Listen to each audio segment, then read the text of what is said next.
Impact Radio 102.1 FM. Good morning, Lagos. Good morning, Nigeria. Welcome to the newspaper review where we talk about all of the stories that made front page in some of the dailies that we have with us in the house today.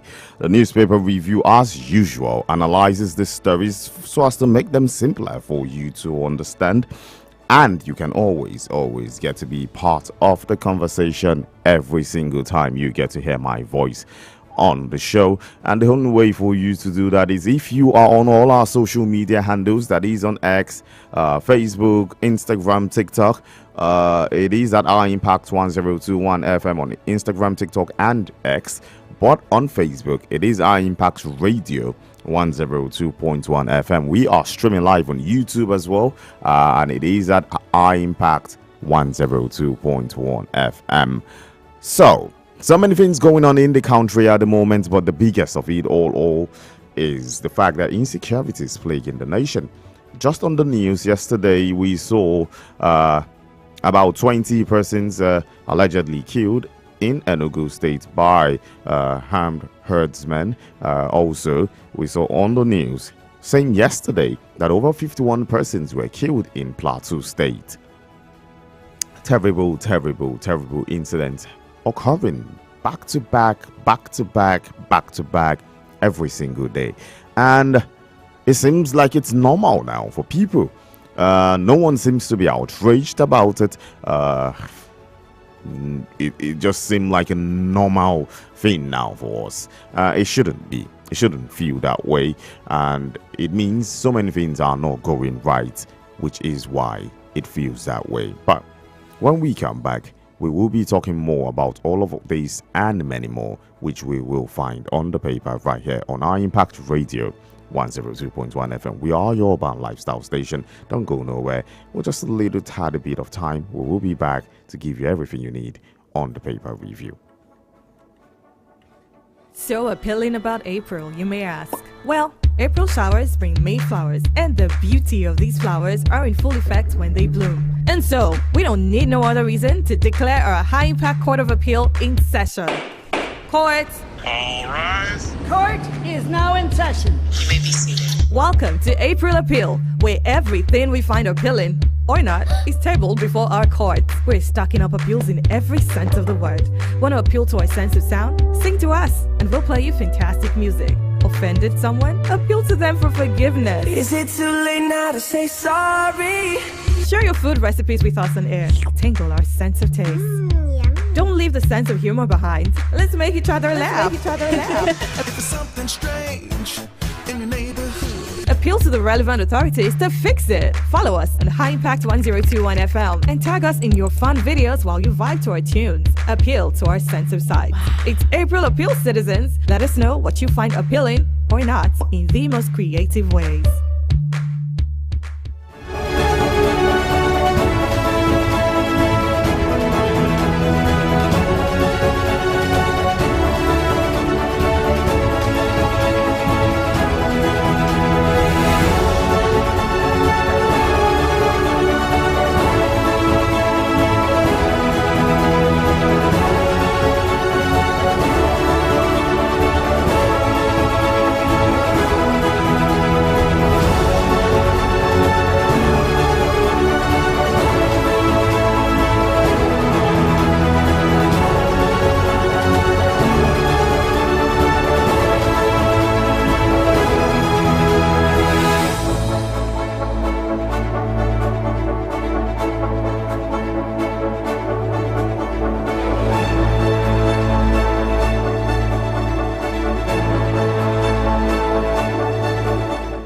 Impact Radio, welcome back. In case you are just joining us, believe me, you are right on time. It is the newspaper review where we get to analyze all of the stories that made front page in some of the dailies that we have with us today.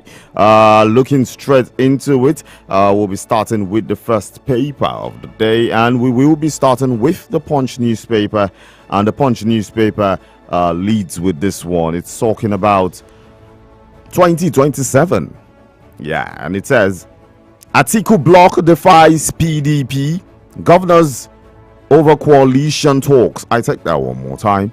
Atiku bloc defies PDP governors over coalition talks. It has one right after that story. It says ex-VPs insist on 2027 Pan-Nigeria project as PDP governors distance party from coalition talks. You find that story on page 2 of the Punch newspaper this morning, and underneath that big story you get to see an image of this PDP governors, which includes the Osun State governor. Also, we see the deputy governor of Delta State, Monday Oreyeme, the Osun State governor, Ademola Adeleke, the Enugu State governor, Dr. Peter Mba, the Zamfara State governor, Dahuda Lawa, Oyo State, Sheyi Makinde, Bauchi State governor, Bola Muhammad, so National Acting Chairman PDP, Umar Danyamu, alongside other people. And so I think so many things going on. 2027 is being prepared for by the PDP, but right now the Atiku bloc has defied the PDP governor over their coalition talk. So let's see what pans out of that one as the coming days. Underneath that big story, Nigeria's external debt servicing may hit $5.2 billion. That is according to Fitch. That story you find on page 23, and doesn't seem like a good one. We keep servicing this debt, and not like it's a bad thing to take debts at the end of the day, but we've always said on this show, take these loans, but use it for what it's meant to be used for.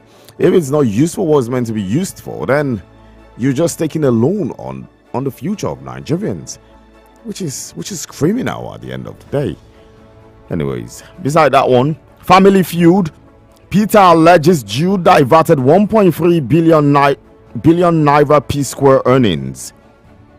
You find that story on page 4 and page 5, as they were, Jude was arraigned in court yesterday, and the EFCC provided their first, testifier, their first witness, and it happened to be the brother, one of the defunct P-Square, Mr. P, who testified against Jude Engis Okoye. Go look at page 4 and page 5 of the Punch newspaper for you to find out all the details of that particular story. Buhari's ex-minister cautions Makinde on successor's plot. Buhari's ex-minister cautions Makinde on successor plot. You find that story on page 3 of the Punch this morning. Algon calls out AGF on LG autonomy stalemate. Algon calls out AGF on LG autonomy stalemate. That story you see on page 7. Beside it, presidency slams El-Rufai over plot to woo Buhari. Presidency slams El-Rufai over plot to woo Buhari. That story you find on page 3. FG scrambles to avert Genco's shutdown over 4 trillion naira debt. FG scrambles to avert Genco's shutdown over 4 trillion naira debt. You find that story on page 23 of the Punch newspaper this morning. And finally, on the Punch, just beside the nameplate, Tinubu orders offensive as fresh Plateau attack leaves 51 dead. Tinubu orders offensive as fresh Plateau attack leaves 51 dead. That story you see on page 12 of the Punch newspaper, and that's the much we can take for the Punch this morning.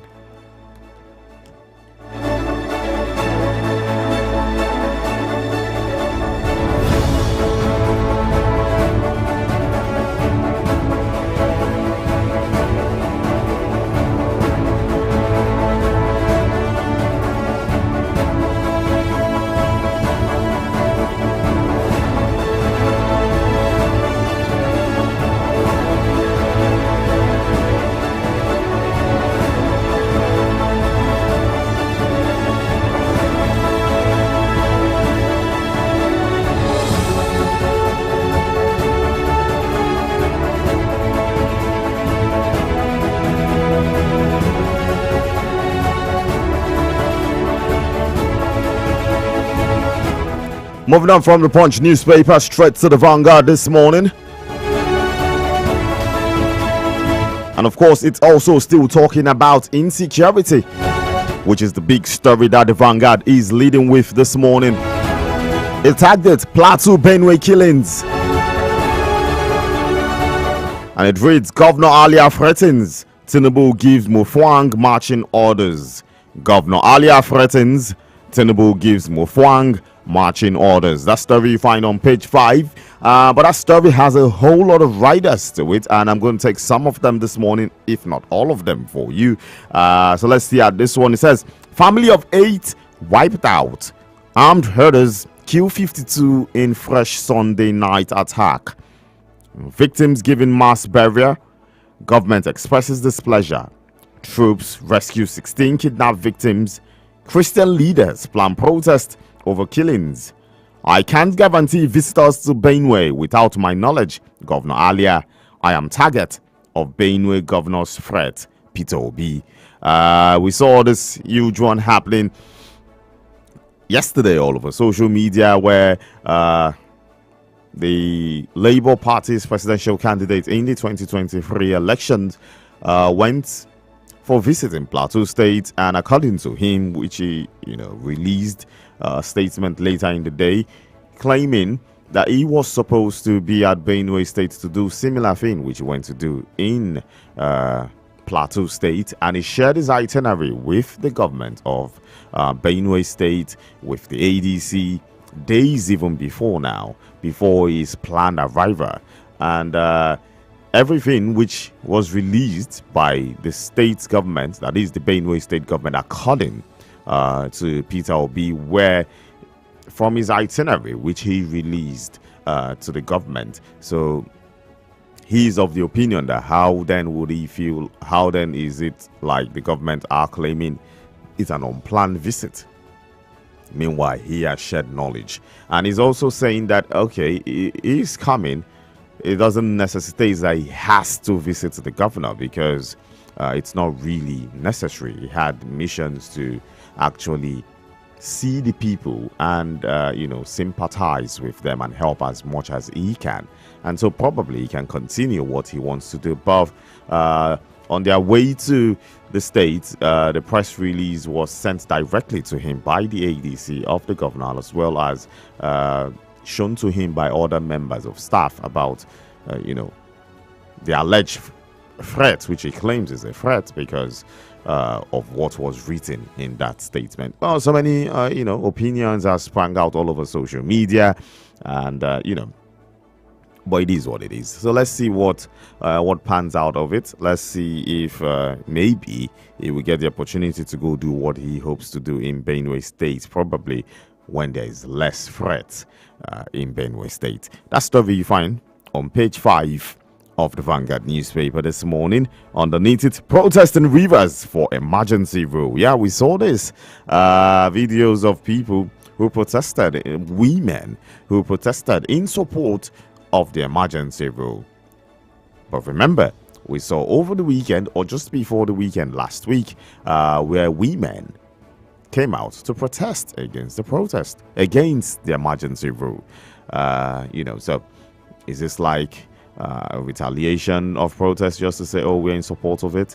Well, so much drama in Rivers State. You just have to keep your eyes glued to social media, your ears open to your radio, your eyes to your TV, to participate in all of those drama that is going on. If you see on the front page of the Vanguard newspaper, you see the protest for, and you also see images of the protest against the emergency rule right there in Rivers State. Underneath those images, we get to see this one. Emergency rule, pro-anti-Fubara women protest rock Rivers, which we talked about. Page 7 is where all those details is. And above the nameplate of the Vanguard newspaper, at the very top, we need strong, resilient banks to achieve $1 trillion economy. That's according to the CBN. That's the story you find on page 19. Underneath it, 2027, why our party won't join any coalition, merger PDP governors. You find that story on page 10. Why our party won't join any coalition, merger PDP governors. You see that one on page 10. So in case you want to find out why they don't want to do any coalition, Go look at page 10 of the Vanguard newspaper this morning. Electricity. Janko's warn of imminent shutdown over 4 trillion naira debt. Janko's warn of imminent shutdown over 4 trillion naira debt. That story you find on page 20. And finally, on the Vanguard newspaper this morning, not finally, but one more story. FG sets 14-month completion deadline for 707 billion naira Abuja Kaduna Zaria Road. FG sets 14-month completion deadline for 707 billion naira Abuja Kaduna Zaria Road. That story you find on page 9. And finally, on the Vanguard newspaper this morning, at the sports corner, NFF denies owing late chairman Chukwu. Christian Chukwu, who had claimed before he died that the NFF were owing him as much as up to $120,000, if I'm not mistaken, allegedly. So now the NFF coming out to say, hey, we owe you nothing after he's dead. Well, I guess that's the much we can say about it, and that's the much we can say for the Vanguard this morning.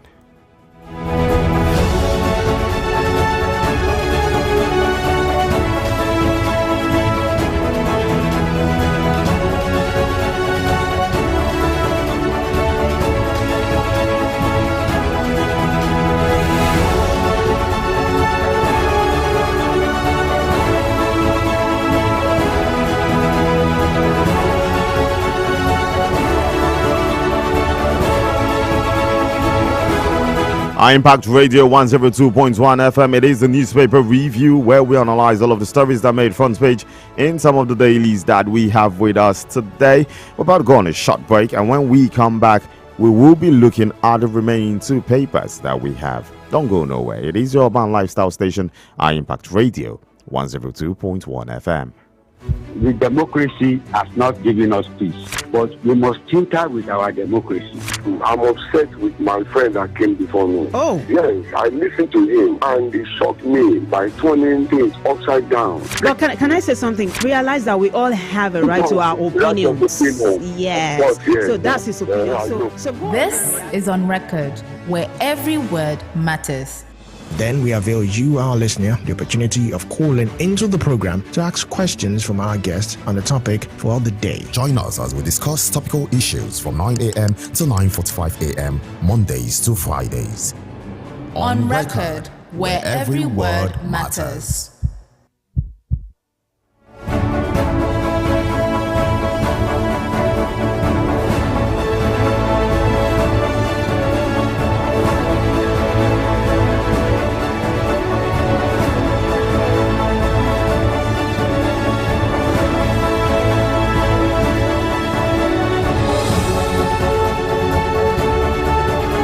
Welcome back to the newspaper review right on Impact Radio 102.1 FM. In case you're just joining us, well, we're halfway through the show. 2 papers have been looked at, and we still have 2 more to look at this morning. We've checked out the Punch newspaper. We've also seen the Vanguard. We have the Daily Trust and the Guardian to go. But remember, you can always be a part of the show if you reach us on X, FKA, Twitter, Instagram, and TikTok at Impact 1021 FM, on Facebook at Impact Radio 102.1 FM. We are also live on YouTube at Impact 102.1 FM. You can reach us via your calls on 0704 425 2108 or 2109. I beg your pardon. Or you can reach us via your WhatsApp and your regular text message on 0907 224 5018. For your calls, it is 0704 425 2109. For WhatsApp and text message, it is 0907 224 5018. Now the Daily Trust is what we go into straight up this morning, and is leading with the same insecurity story. But this time it says, bloodletting continues in Plateau. It says one rider here, 49 killed in fresh attack. It's really sad. I don't think how sad it is can be overemphasized, because, man, it's a gruesome thingy where people of certain communities, Bokos most especially right now, can't even sleep with your eyes closed. Not even one eye this time around. They can't sleep with both eyes closed. Because people are being killed. And yet it feels like numbs. I do not see outcry from people. I do not see some sort of emergency, some sort of military action, trying to go on, because these are incidents that have gone on for days and days back to back. Not only in Plateau State. We're talking Benue State. We're talking Enugu State. Different parts of Nigeria at the moment. It is sad. It is sad that people cannot feel safe at home anymore. We have thousands and thousands and thousands of people living in IDP camps now. These are people who can't go back to their homes, not because they do not have a home, but because where they call home has been ransacked by bandits, insurgents, with incidents like happening in Borno State, where Senator Alin Dume claims that about 3 local governments is being ruled by ISWAP.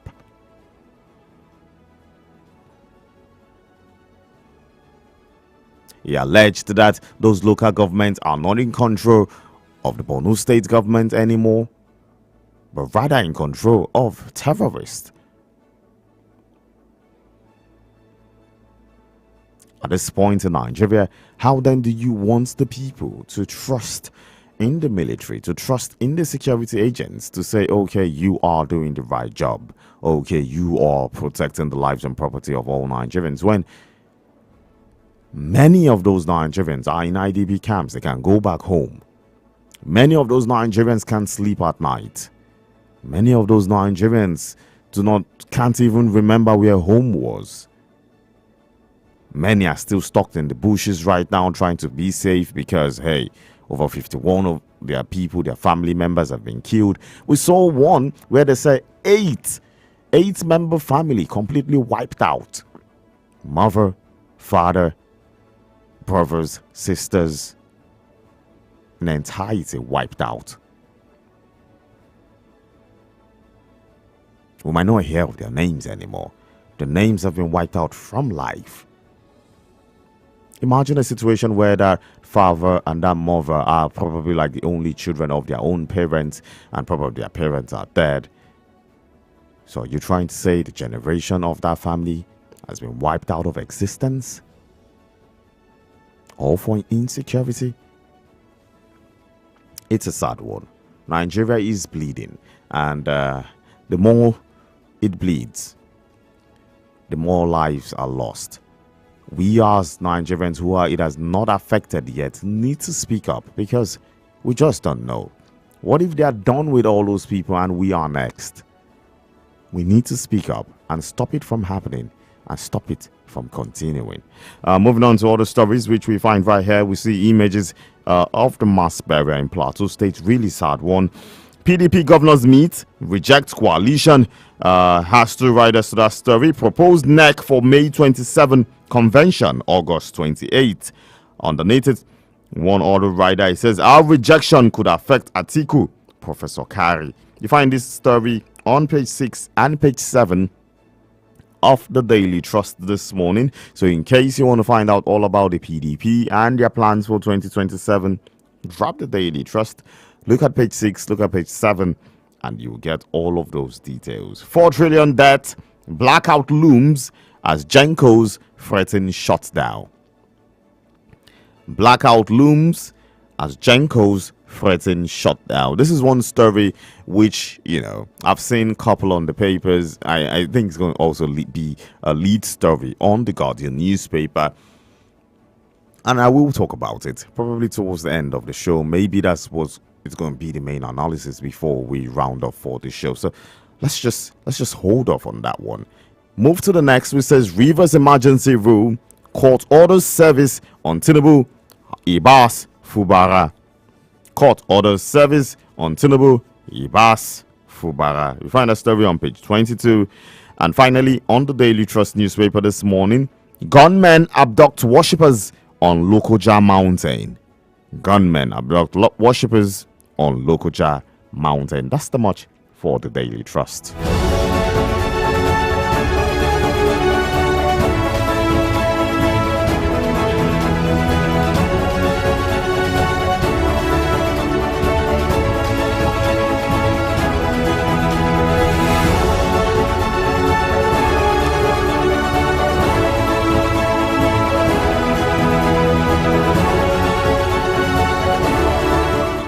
Okay, moving on from the Daily Trust straight to the Guardian newspaper this morning.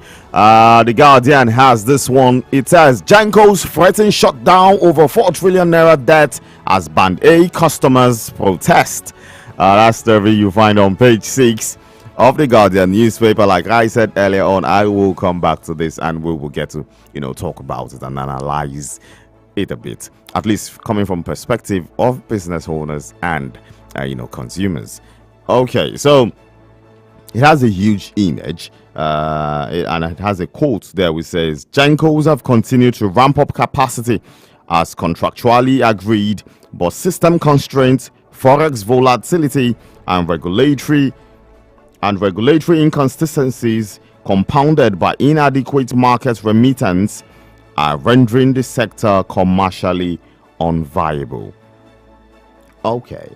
Beside that one, you see this one. It says NBA Rivers trade wars over conference 300 million naira refund. NBA Rivers trade wars over conference 300 million naira refund. You find that story on page 29. What's that all about? You need to go look at the Guardian to find out.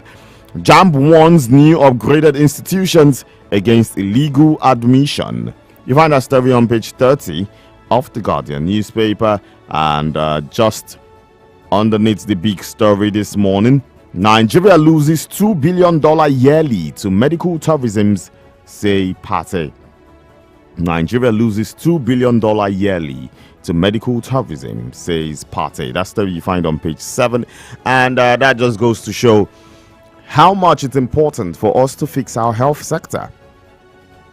If our health sector is standard enough, aside from this $2 billion being lost to health tourism, which is by Nigerians themselves, imagine a standard health system right here in Nigeria. It will be, the hub for medicine in Africa. So imagine how much we would gain from it. Imagine how much we would gain from, having this sector functioning well. But the problem is, most times our leaders do not see from all of this perspective. They do not understand that every sector has a means of making sure that the Nigerian economy is the standard it wants to be. The health sector, the educational sector, whatever sector you want to look into. Health sector on its own, if we have a standard health sector that is self-sufficient, and it's important it needs to be self-sufficient, it will go a long way in making sure that the Nigerian environment is healthy. The Nigerian environment, not only, body-wise, but healthy, economically-wise. Because now, imagine the $2 billion still in Nigeria, $2 billion still in Nigeria, and it is pumped into the health sector. How it will improve the number of lives, the number of salaries it will pay, the number of people that will benefit from it, even those that were not even directly medical staff, the number of artisans, or due to, because things will be done every day, maintenance, things are going to be going on. Then apart from that, imagine the billions and billions of dollars that will come through from other African countries. Billions in dollars. So if the health sector in Nigeria can be put to a standard where other African countries will want to come to get basic health, or not even basic health care, but as much as standard health care, because I believe it's important that all African countries should have at least basic health care. Imagine how much it will bring into our economy. We have Nigerian doctors who are flying the brand so high in foreign countries, doing amazingly well. Imagine most of these people back home. It means other people will have to come here to meet them, to get those treatments. It means those money are coming back into our economy. Because, of course, the doctors will spend it in our economy. Staffs will be paid. It's not rocket science. It's really not rocket science. It just takes government having the political will to do what's right. Anyways, underneath it, work or be privatized, board chairman tells NIPOST. Work or be privatized, board chairman warns NIPOST. You find that story on page 5. I remember the other day I was going, I was in a taxi going home, and a NIPOST van passed through me, and the driver just turned to me like, NIPO still they exist. Yeah, he's speaking in pidgin. Like, NIPO still they exist. I'm like, yes, now why they not go exist? No big government organization. But I understood him, because really, do the people feel the services of NIPOST? Do people still use them? And even if people use them, what's that word now? How I'm trying to pick up that word. How good are they? It's not the word I was looking for, but not to waste time. How good are they at what they are doing? How efficient are they? That's the word. So it's really important that the government organizations needs to stand up and do what they are meant to do. We go to many of these government organizations, you see civil servants who just feel like it's just to come, sit down, mark the register, get paid at the end of the month. It's not meant to be like that. And more needs to be done. People need to be checks and balances needs to be carried out. People need to work for what they earn. They really need to work for what they earn. Underneath that one, PDP Governor Sean Coalition to oust Tinubu. You find that story on page 3. Underneath it, global rights, Ezekwesili urge FG to rescue Chibok girls and terrorism. That story you find on page 5 of The Guardian this morning. Just underneath the nameplate of The Guardian newspaper, it has this one. It says, PDP governors demand review of security strategies as Plateau death toll climbs to 52. PDP governors demand review of security strategies as Plateau death toll climbs to 52. That story you find on page 6. AFCTA, Nigeria waives duties on 90% of goods traded in Africa. That story you find on page 3. Obi donates 7.5 million naira to Plateau IDP as Benue blocks visit. You find that one on page 30 of The Guardian newspaper this morning. And that's the much that we can take for The Guardian.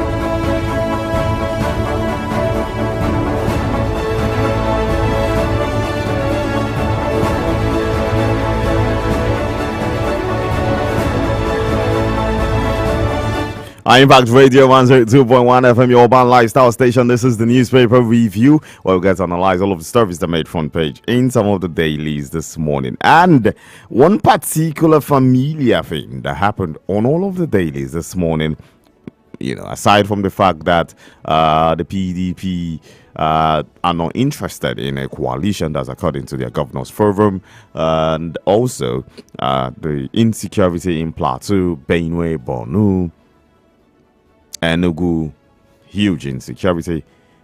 A major one on the 4 papers has to do with the 4 trillion naira debt which is owed by Gencos. And now we'll start with this. A couple of months ago, some of these Gencos, which includes the ones in Abuja, Lagos, and all of that, released statements talking about how much they are owed, especially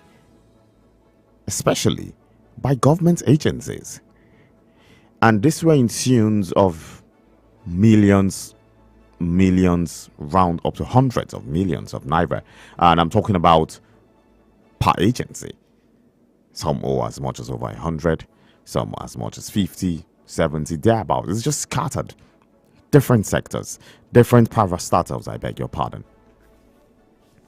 And it begs the question, how do you expect these Gencos to survive?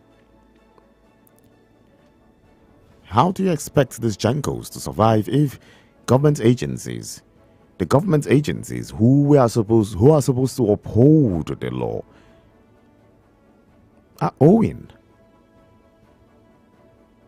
How are these Gencos going to survive? How are they supposed to give optimal services to the people? And we get to see how, the people themselves make sure to a great extent, especially those who are metered, because obviously when you're metered, you have to pay to get electricity. We get to see how much we complain that we're being overbilled, we're being overcharged, money is being taken from us, but still the people still do their best to make sure that they pay all of this because, yes, they want electricity. But organizations, government organizations that monthly, yearly have a budget, which we know in those budgets, electricity is definitely part of them. And so you ask, where do those money go to if some of these organizations that are owing these Gencos, where do those money go to that are budgeted for electricity? What checks and balances were kept in place to make sure that those money were not squandered by whoever squandered it? And so it's important to note that this country is not going to work out the way we want it to work out if we do not play our part the way we are supposed to play our part. Organizations, individuals, everyone needs to play their part now, because this threat of shutting down is going to affect every Nigerian, which includes those who pay as at when due, Band-Aid customers who pay as much as 1,000, if not more. I can't remember now, for 4 units. I think it's 1,000 for 4 units. 4 units, which doesn't last how long? For some homes, just a couple of hours, depending on what they have or what they use. So I think the Gencos they have to do more. When I mean do more, now I'm talking about in terms of making sure that no one owes them, especially top tier government organizations. And I understand the intricacies that has to do with this, because yeah, it's government at the end of the day. But if these organizations do not pay for electricity, which we know is not owned by the government anymore, in as much as, yes, we have the government agencies that, bring out this electricity, but they give it to these Gencos to distribute. And this is how they earn. And I'm sure that is how the government also has its own earnings from there. Everybody needs to pay up. Everybody needs to play their part. You can't want a sane society and try to do things at the corner. It's always a Nigerian thing. You see someone like, oh, why? Look at Nigeria today. Why can't we be like America? Things are moving smoothly. Things are doing this. Things are doing that. And you tell that same person, okay, come register so you can get your NIN. Blah, no. Which one is NIN? I don't need NIN. I don't want anything to be in. Oh, really? You tell that same person, oh, please be on the queue. Like, queue, oh, no, who has that type? I say, it's you that is. I said, I want to be on queue. I can get inside without being on a queue. We can't pick and choose. We want the rule of law to follow up. We need to follow up with the standards. And the only way for us to live up to that standard is when we make sure that there is consequence of actions that people do. For example, this situation, the consequence of the actions of not paying their electricity bill for those government agencies, to me, is to be disconnected. You can't be owing hundreds of millions and still enjoy the same electricity that people are struggling to pay 1,000 for. And yet those same people will have to suffer the detriment of the fact that you have not been paying, while they have been paying steadily through their teeth. It is unfair. It is really, really unfair. And I speak on the sides of the Gencos this morning because I saw those lists. I saw the outrageous amounts that they're being owed. And in as much as they, talk about, the whole market inconsistency of policies and all of that, it's really important to note that they also they also keyed out the fact that they are being owed huge amounts. It said here that what is it called? Inadequate market remittance And it's making their sector unviable. At the end of the day, these people are there to make money. It's a business. Let's be honest with ourselves. It's a business. It's meant to make money. They have salaries to pay. They have maintenance to carry out. So if they are not making money, how are they supposed to do all of these things? And so it's important that in all sector, in all phase of our life, in all parastatals in the country, we need to make sure that people, suffer consequences of their actions. Find out what happened to the budget of those people that are owing. Were budgets released for electricity? If they were released for electricity, why was it not paid? Who was in charge to make sure that it was paid? And okay, since it has not been paid, how come they still have electricity? Who is making sure they still have electricity? Why their bills have not been paid? If there are no consequences of action, it will continue. As long as they know, oh, you won't do nothing. Don't worry, we'll pay it. Don't worry, just keep giving us. It will keep piling up. And one of these days, we're going to see probably one of these organizations owing as much as 1 billion naira when it comes to electricity funds. We know how much so many schools are owing. So it's really, really important that these funds are paid. And also to the Gencos, it's really important that even when you have all these resources, you need to use it adequately. There needs to be improvement. There needs to be maintenance. There needs to be better distribution. How many of the people have, these meters? The last we checked, with the calculation that was done with over 500 and something, which was released last year, it will take you about 13 years if you're using same numbers to get to the over 73 million people who are not metered yet. It's not a good one. Everyone needs to do their part. Everyone needs to play their role. And that is the only way that Nigeria can get to where it deserves to be.